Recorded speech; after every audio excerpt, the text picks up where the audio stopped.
তোমাকে লেখা এই চিঠিটা অনেক আগেই লেখা উচিত ছিল। অনেক কথা ছিল তোমার সাথে বলার, কত গল্প, কত অনুভূতি সব জমিয়ে রেখেছিলাম। ভেবেছিলাম পরে বলবো, সময় তো আছেই, কিন্তু বুঝিনি সে পরে শব্দটাই সবচেয়ে বড় ভুল হয়ে যাবে। জীবনের ব্যস্ততা, ছোট ছোট রাগ, অকারণ অভিমান, এসবেরই মাঝে সময় কেটে গেল। যেদিন তোমার সাথে কথা বলতে পারতাম সেদিন চুপ থেকেছি, যেদিন তোমার পাশে বসে হাসতে পারতাম সেদিন দূরে সরে গেছি নিজের অজান্তেই।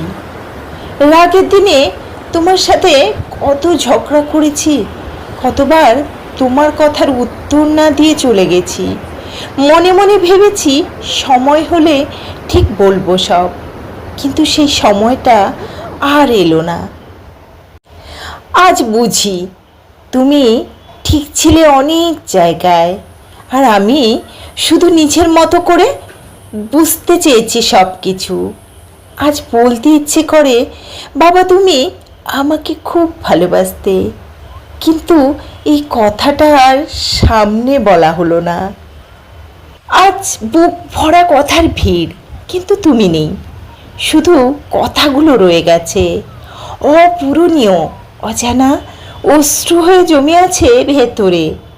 জানো বাবা, এখনো মাঝে মাঝে মনে হয় হঠাৎ যদি একবার ফিরে আসতে, আমি সব ছেড়ে তোমার পাশে বসতাম, এক এক করে সব কথা বলতাম, সব অভিমান ভেঙে শুধু বলতাম আমি তোমাকে খুব ভালোবাসি।